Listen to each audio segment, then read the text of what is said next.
Reporter follow ബ്രേക്കിംഗിലേക്കാണ്. Kerala സർക്കാരിന് കീഴിലെ പൊതുമേഖലാ സ്ഥാപനമായ കാഡ്കോയിൽ നടക്കുന്ന ക്രമക്കേടുകളെക്കുറിച്ച് അന്വേഷിക്കണം എന്നാവശ്യപ്പെട്ട് മുഖ്യമന്ത്രിയുടെ നവകേരള സദസ്സിൽ നൽകിയ പരാതിക്ക് കിട്ടിയത് വിചിത്രമായ മറുപടി.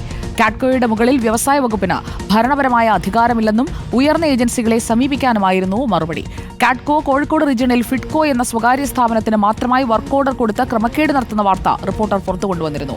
ടി.വി. പ്രസാദ് നമുക്കൊപ്പം ചേരുന്നു. ടി.വി. പ്രസാദ്, കാഡ്കോയിൽ നടക്കുന്ന ക്രമക്കേടുകൾ അന്വേഷിക്കുന്നതിന് എന്തുകൊണ്ട് സാധിക്കുന്നില്ല, അല്ലെങ്കിൽ അതിൽ അന്വേഷണം എന്തുകൊണ്ട് പോകുന്നില്ല എന്ന ചോദ്യത്തിന് ഇപ്പോൾ പ്രസാദിനൊരു മറുപടിയായില്ലേ? വ്യവസായ വകുപ്പിന് അതിനൊന്നും അധികാരമില്ല എന്നതാണ് നവകേരള സദസ്സിലെ മറ്റൊരു ചോദ്യത്തിന്റെ മറുപടിയിൽ നിന്ന് മനസ്സിലാക്കേണ്ടത്. അപ്പോൾ ഈ ക്രമക്കേടൊക്കെ ഫിഡ്കോയ്ക്കോ മറ്റാർക്കെങ്കിലും ഒക്കെ കൊടുക്കുന്നത് അങ്ങ് തുടരാനും കഴിയുമല്ലേ? അത് തന്നെയാണ് സുജയ. നവകേരള സദസ്സിൽ വന്ന പരാതികളിൽ എങ്ങനെയാണ് പല പരാതികളും ഒത്തുതീർപ്പാക്കിയത് എന്നുള്ളത് നമ്മൾ നേരത്തെ തന്നെ പല വാർത്തകളിൽ കണ്ടിട്ടുള്ളതാണ്. ഇത് സർക്കാരിന്റെ പൊതുമേഖലാ സ്ഥാപനമാണ് ഈ കാഡ്കോ. വ്യവസായ വകുപ്പിന് കീഴിലാണ് ഈ സ്ഥാപനം. കോഴിക്കോട് റീജിയണൽ ഓഫീസിൽ നേരത്തെ സുജയ പറഞ്ഞതുപോലെ ഫിഡ്കോ എന്ന് പറയുന്ന ഒരൊറ്റ സ്ഥാപനത്തിന് മാത്രമായി ഓർഡറുകൾ എല്ലാം കൊടുത്ത് ക്രമക്കേട് നടത്തിയെന്ന് കണ്ടെത്തിയത് സിയാൻഡേജിയാണ്.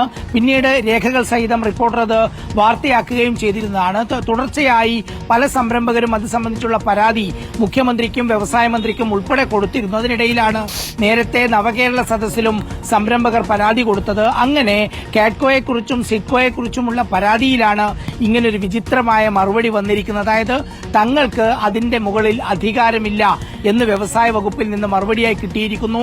ഉയർന്ന ഏജൻസികളെ സമീപിക്കണം എന്നുള്ളതാണ് മറുപടി. ഈ സംരംഭകർ ഇപ്പോൾ ഹൈക്കോടതിയെ സമീപിക്കുന്നു എന്നുള്ളതാണ് നമുക്ക് അറിയാവുന്ന ഒരു വിവരം. വരുന്ന ദിവസങ്ങളിൽ അത് നമുക്ക് റിപ്പോർട്ട് ചെയ്യാൻ കഴിയും. എന്തായാലും സുജയ, കേരളത്തിലെ ഒരു പൊതുമേഖലാ സ്ഥാപനം, കേരളത്തിലെ ആർട്ടിസന്മാരുടെ ഉന്നമനത്തിന് വേണ്ടി രൂപീകരിച്ച കാഡ്കോ, ആ കാഡ്കോയിൽ ഒരൊറ്റ ആർട്ടിസന്മാർക്ക് അതിന്റെ വർക്ക് ഓർഡറുകൾ കൊടുക്കുന്നില്ല എന്ന് മാത്രമല്ല, നൂറുകണക്കിന് സംരംഭകർ ഉള്ള സംസ്ഥാനത്താണ് ഫിഡ്കോ എന്ന് പറയുന്ന ഒരൊറ്റ സ്ഥാപനത്തിന് മാത്രമായി കോടികളുടെ ഓർഡറുകൾ കൊടുക്കുന്നതും ക്രമക്കേട് നടത്തുന്നതും. സുജയ.